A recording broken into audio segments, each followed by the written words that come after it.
हार्दिक पटेल और बीजेपी दोनों के बीच कितना मेल और मन में कितना मैल। गुजरात इलेक्शन 2022।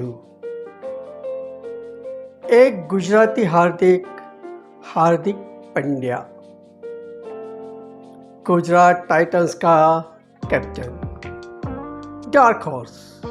आईपीएल जब शुरू हुआ उसकी टीम की गिनती कहीं भी नहीं थी और जब खत्म हुआ पूरे आईपीएल की गिनती उसी की टीम से शुरू हो रही थी।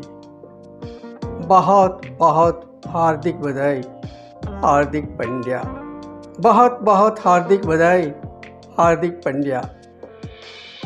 एक और गुजराती हार्दिक पटेल, गुजरात के प्रसिद्ध और समृद्ध पाटीदार समुदाय का एक समय का युवा नायक। 22-23 की उम्र में ही गुजरात की तत्कालीन सरकार को ऐसी उंगली करी कि एक बार के लिए तो सरकार की खटिया खड़ी कर ही दी। बोले तो पथारी फिर भी न की। पाटीदार समाज का एक ऐसा आंदोलन चला कि 14 नवयुवकों की बलि चढ़ गई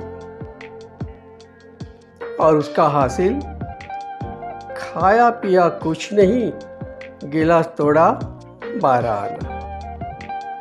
हार्दिक की असलियत का पता चलने में पाटीदार समाज को थोड़ी देर अवश्य हुई, मगर भैया देर आए दुरुस्त आए।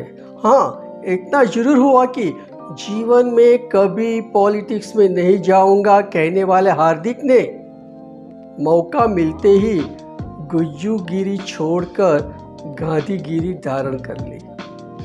महात्मा गांधी वाली नहीं, पंजा दिखाने वाली पार्टी की, और वह भी इस बोल बच्चन के साथ कि मरते दम तक कभी भी कांग्रेस नहीं छोड़ूंगा।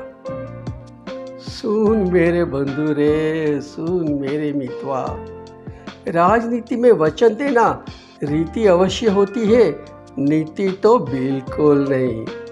बेचारे हमारे बड़बोले हार्दिक राजा का बहुत जल्द ही कांग्रेस से ऐसा मोहभंग हो गया कि कांग्रेस के बारे में वह ब्रेड और चिकन की चर्चा पर उतरा है। आपने उन्हें सुना तो होगा ही। राहुल लगा राहु तो हमारे हार्दिक भैया को बड़े ही हार्दिक तरीके से याद आ गई मोदी की गोदी, शाह की राह। बोले तो कांग्रेस ही चला भाजपी बनने। और देख लो भैया, हमारे हार्दिक भाई का बीजेपी ने अपने पाले में हार्दिक स्वागत कर भी लिया। पटेल पाटिल के हो गए, गुजरात बीजेपी के अध्यक्ष CR पाटिल के। यह खेल कुछ समझ में आ रहा है आपको? जो मोदी को जानता है और शाह को पहचानता है उसे पक्का विश्वास है कि हार्दिक के लिए उन दोनों में से एक भी न राजी था न राजी है, और फिर भी हार्दिक बीजेपी में है। क्यों? तो भैया इस देश का एक सबसे पुराना राजकीय पक्ष है, उसका एक नेता है, युवा नेता। उसकी अपनी खास नॉनसेंस वैल्यू है, नॉनसेंस वैल्यू। इस नॉनसेंस वैल्यू ने पक्ष के बड़े बड़े नेताओं की कॉमन सेंस को चूना लगा दिया है, और हमारा हार्दिक पटेल उस नॉनसेंस वैल्यू से भी बड़ी न्यूसेंस वैल्यू है, न्यूसेंस वैल्यू। वह अगर कांग्रेस में ही होता तो कोई बात नहीं थी, एक नॉनसेंस वैल्यू के साथ रहकर उसकी न्यूसेंस वैल्यू न्यूनतम हो जाती, बिल्कुल जीरो। लेकिन वह अगर किसी भी पक्ष में नहीं है तो उसकी न्यूसेंस वैल्यू बहुत ही अधिक बढ़ सकती है, शायद अधिक से भी अधिक। और मोदी और शाह को इस बार गुजरात का चुनाव हर हाल में जीतना है और बड़े ही बहुमत के साथ जीतना है।